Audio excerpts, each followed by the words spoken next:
Author Janet Alston Jackson has been a guest on radio talk shows around the country. She's a certified behavioral consultant and anger management consultant who is also a court-appointed child advocate. Janet facilitates workshops to a variety of audiences, and it doesn't matter if you are a parent or child professional.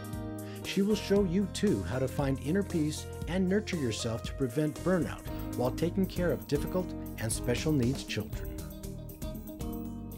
When you are raising children who are difficult, or you have children with special needs, it can be very isolating and frustrating. You feel so much anger because you can't seem to get help for those people. Also, if you're a child professional, you wonder, how in the world can I help this child? What happens is that we have worry and fear that clouds our judgment because you have the inner wisdom right where you are to connect, to help that child in any way possible. But what clouds us is that inner fear and anger and worry. One of the things that we can do is be compassionate with ourselves. As parents, we're not compassionate. We don't forgive ourselves enough. We don't love ourselves enough. And you think, okay, well, I got to raise this child. But the thing is that we have to have that compassion in order to connect with that child and love ourselves so that we can be there, because it's so draining and so stressful. Listening is very important. When we're dealing with children and they have all these problems, listening to our own thoughts to tell us we're not a good enough parent, or that as a child professional, I'm not reaching these kids.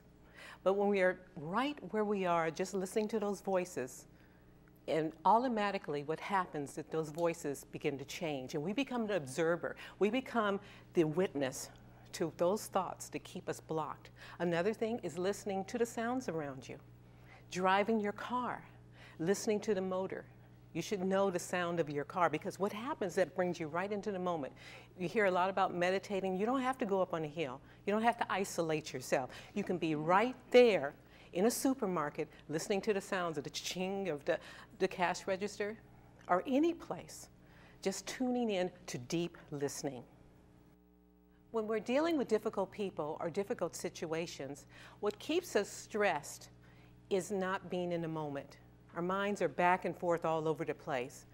I remember a time in my life when I was running our business and raising 3 children, taking them to 3 different schools in the morning, and my mind was completely confused all the time. When I'm with the kids, I'm thinking, should I be with the business? When I'm with the business, should I be with the kids? So I'm split.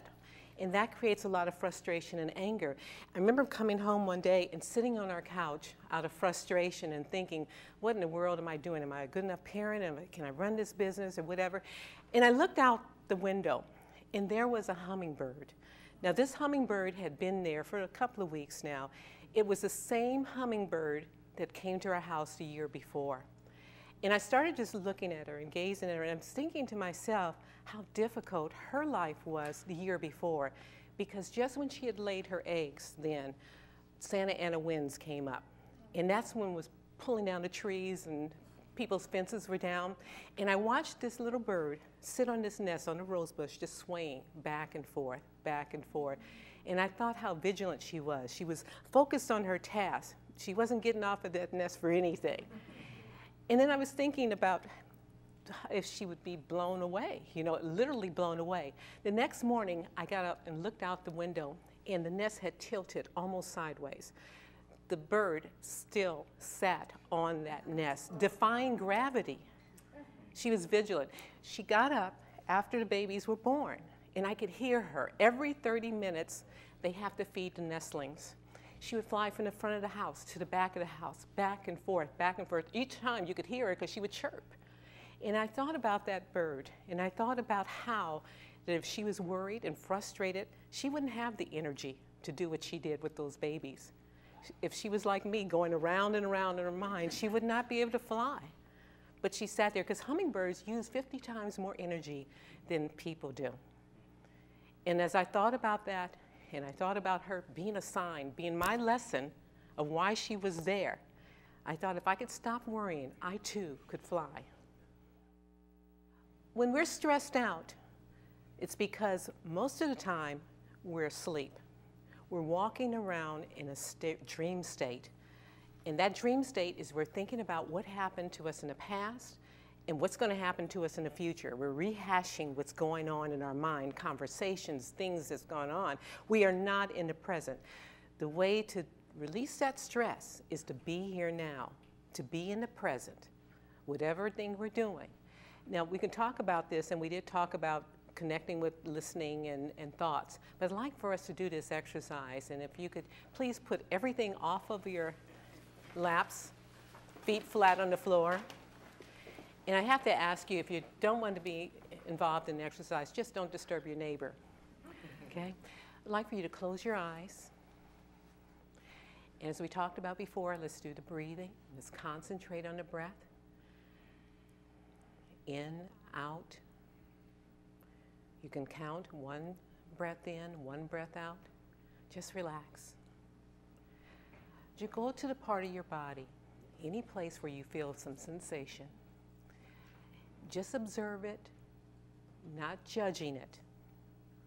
Just be with that feeling. Allow it to be. Where else in your body? Name the place. Is it in your stomach? Say stomach. Head. Shoulders. Without judgment. And when you're ready, you open your eyes. Would anybody like to talk about or share with us of what you felt during that exercise? Yes.